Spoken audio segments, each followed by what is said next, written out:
everybody, welcome to episode 29 of the Hey Kerwin show. Now, for those of you who don't know, 29 in ancient scripture means birth of new generations. No, it doesn't, I just made that up.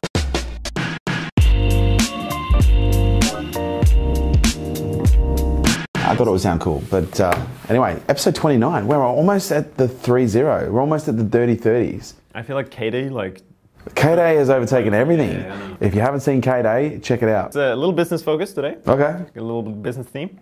So the first question we have is about branding from Positive Energy Lifestyle on Instagram. Hey Kerwin, how can I build my brand while still helping others along the way? Wow, like that to me is the most, gosh, I hate to sound condescending, but that to me is the most obvious answer. The way that you build a brand in 2018 is by helping people. To me, in my opinion, because I think a lot of people kind of assume that branding, because branding once upon a time was just putting your brand out there, constantly showing your logo in an associated with a positive, emotional state.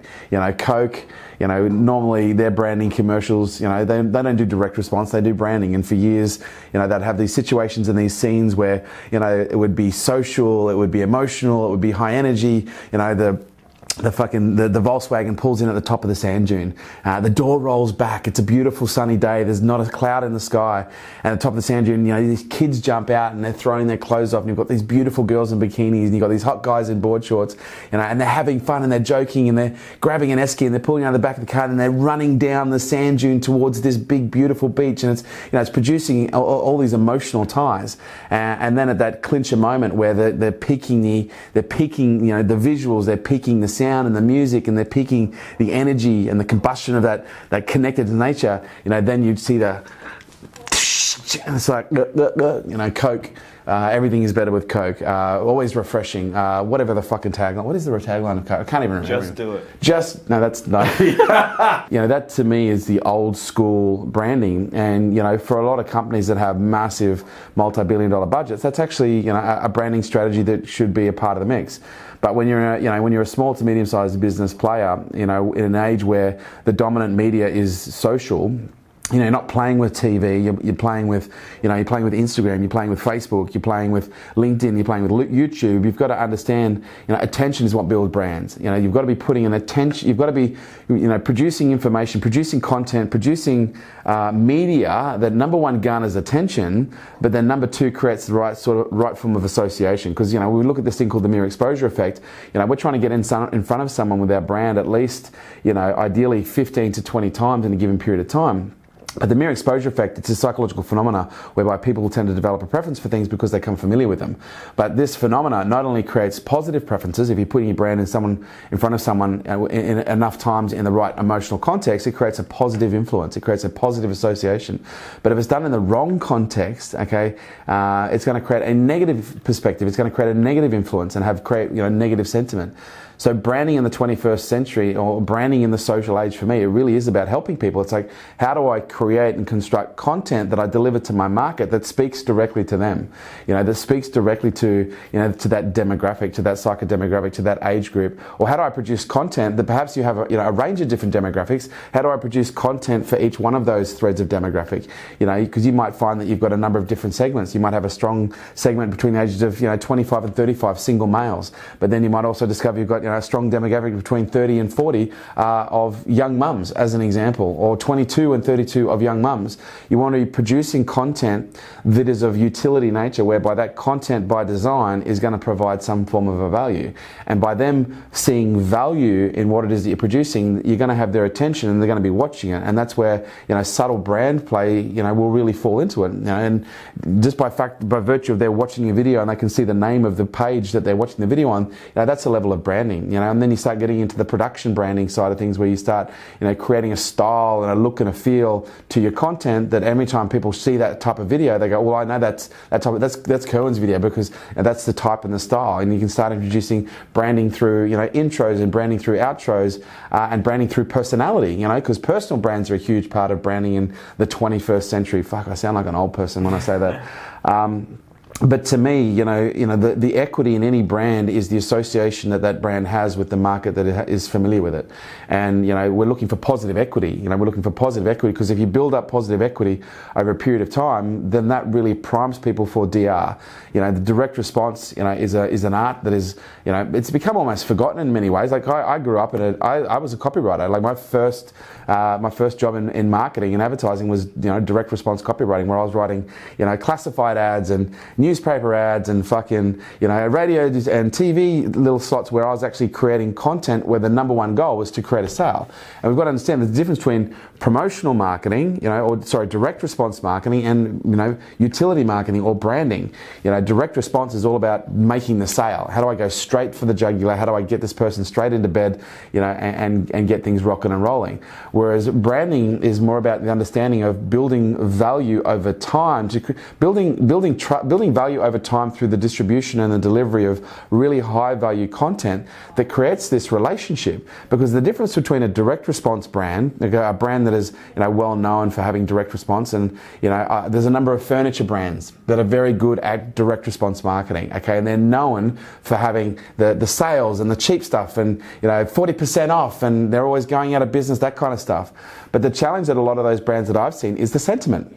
Because what they do is they're very good at getting people in based on the sentiment of you're going to get a bargain.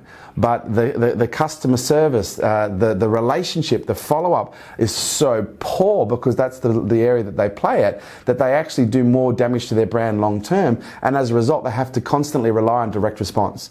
See, if you're constantly relying on direct response, you're not actually moving into the area of farming, which is most profitable, which is where people just come, where you harvest clients based on the brand, not based on the media. And what I mean by that is, you don't necessarily want to be waiting for your customers to buy every time you throw a piece of direct response content in front of them. You want your customers to buy anytime they think of you, your product or service, and they want to buy. The first thing they think of is you. They don't need a direct response piece of content to be put in front of them. And the way that you create that kind of top of mind awareness is by publishing content on a regular basis, like visual content. So we're talking videos, pictures, infographics, audio content. Get your content into audio format with podcasts, articles, text content. Been doing long form articles on LinkedIn, blog articles, creating, taking everything you do and getting it transcribed, and making sure that you're attacking all different forms of media, all different forms of format, and most importantly, doing it with the perspective of I'm going to create content that is of service, solve people's problems. And I think this is the challenge that a lot of people have. They think that the more they solve people's problems through their marketing, then the less attractive they're going to be. Whereas what I've discovered through I've always known this, but what we've discovered at a very high level with our business is the more we help people, the more demand and the more desire that we create for people to actually want to just throw money at us, to the point where people get in some cases slightly abusive if they ring us or they send us a message and they want to buy something and they're in a foreign country and we have nothing to sell. They actually get quite upset, and that's actually as much as it is shocking commercial. Oh my God, we've got nothing to sell. It's also entertaining on some level that you can create that kind of desire for a product. You've got to understand. When you look at Nintendo Game Boy, Tickle Me Elmo, any Cabbage Patch Dolls. Any of these products that have been used, these toys that have been used on limited release psychology, Apple products as an example, whenever you create a high level of brand demand, people will go to any extent in order to get access to the products and the services. People have punch-ups at every Christmas time. There are punch-ups in toy stores when they're limited release products, get dropped on the floor, the pallet, the plastic gets ripped off, and I'm not condoning that kind of a behavior, but the market psychology is quite interesting. What is it that you have to do to create that level of demand whereby people will actually get into physical altercations in order to get access to your product, where people will be physically or verbally abusive, and who normally would be completely model citizens, church-going citizens? What is it that drives that kind of behavior? And it's desire. And what is it that drives that desire? Well, it's a connection and an association between what that product is and what that product gives you. And your media is the bridge. And the more content you publish and the more content you put out there, the stronger that bridge becomes, until all of a sudden, you don't have a bridge. You have this super highway of connection between you and your audience, whereby the moment they think of you and the moment they consider buying your products and services, they don't need a direct response piece of content and put in front of them. They just immediately respond and they want to buy by virtue of the branding that has been done. And look, my version of branding is, I know, based on the stuff that we're doing in here right now, my version of branding is different to other people's version of branding because it's the look and the feel and the tone and everything else. But to me, it's like, what's the association? When someone sees your brand in the market, what's the association? That's the impact. That's the net effect of branding is what is the association that people have when they look at your brand? Do they even they look at your brand, they look at your Facebook page, your Instagram page, your logo, your product, your service, someone mentioned it, do they even fucking know who you are? And if they do know who you are, what's the top of mind thought? What's the top of mind thread? What's the types of conversations that people are having in and around your brand? That to me is the net effect of branding. So to me, you can't brand in this day and age without helping people if you're going to be doing it at a high level. And by the way, branding will make direct response a lot more impactful and give you a much stronger ROI by virtue of creating that positive sentiment to a point where sometimes, once someone's got a strong relationship, then some people might need to have a direct response piece of content put in front of them in order to respond and want to, do business with you and buy your products and services. But you can't do one without the other, in my opinion, in this day and age, if you're wanting to do it effectively. That was a fucking great question. That was like branding, and then that's like branding 101. That's it. I can go home now. I got a follow-up question to that. Oh, I like follow-up questions. Real Ollie Official. Hey Kerwin, what's been your ROI on implementing a social media strategy? If you look at our net social media strategy in the last, what has it been, 2.5 years now? 2 years, just about. Yeah, May 30. Mm-hmm. 2 years and a month. Oh, 2 years and a month. Mm-hmm. Wow, I can't fucking believe that.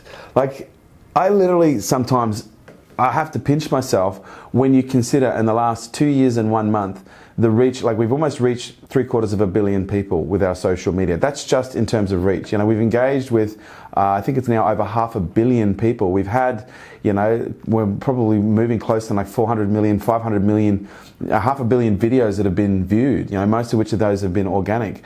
And the net effect of that, has essentially been, in essence, well in excess of multiple now 8 figures of return in revenue. So we're talking tens of millions of dollars in return as a result of social media. So that, to me, it's really hard to say. What has the ROI been specifically? It's like millions, I would say millions of percent. When you look at in terms of the dollars that are spent, if you were to break it down on an individual campaign level. And look, every campaign is different, but to give you context, in the last campaign that we ran, I think we ended up spending maybe $34,000 in a paid campaign that was targeted towards a well-branded audience that produced net sales over the next 3 months of about $5 million.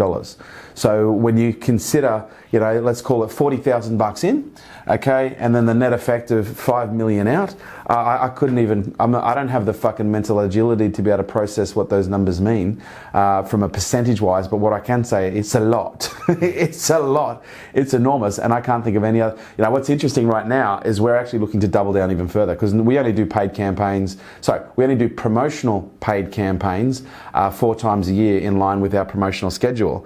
We do paid branding every single day, but we're literally now about to take our paid branding budget. I think it's from about $35,000 a month to, I just got approved for $200,000 a month from Isabel. I said, okay, I want to spend $100,000 a month. She goes, okay, we can do it. And I was coming back and said, can we make it $200,000 a month? Now, the reason I'm now doing this is because I understand we have a very limited window in the next 2, 3, 4 years to be able to maximize the undervalued attention that Facebook holds, that Instagram holds.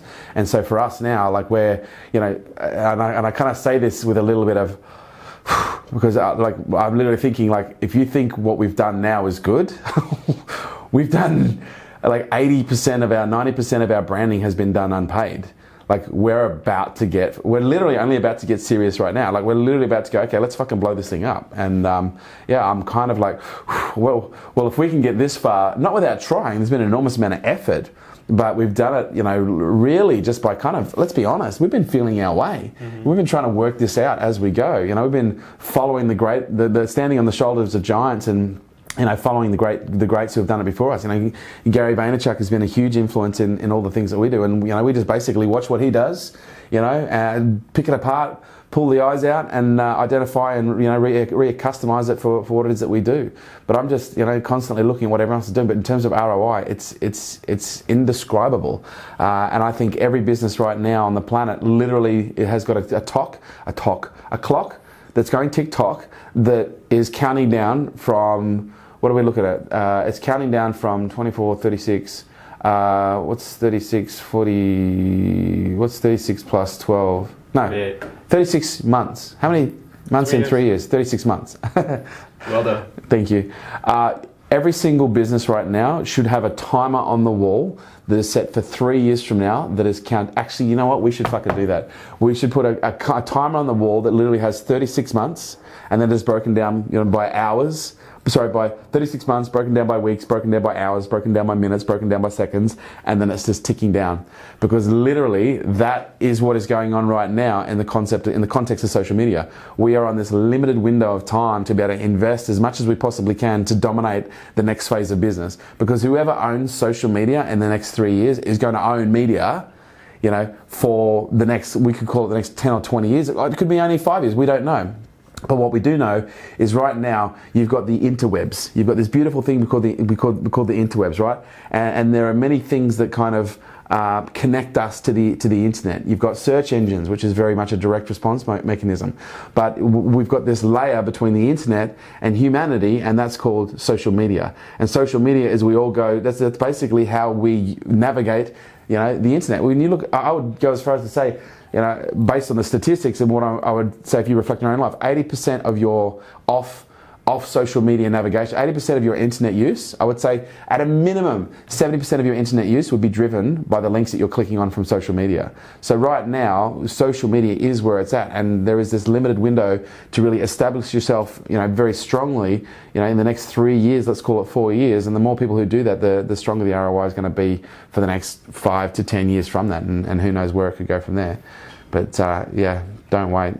Speaking of giving away stuff, giving stuff away, we run this event called the Fast Growth Summit, where I literally give my entire Instagram strategy, my entire Snapchat and Instagram are responsible for millions of dollars in sales. I give away the entire strategy. Facebook is responsible for tens of millions of dollars in revenue. I give that stuff away completely. So there really is no excuse, you know. Fastgrowthsummit.com if you want to check out more about how we can help you with that.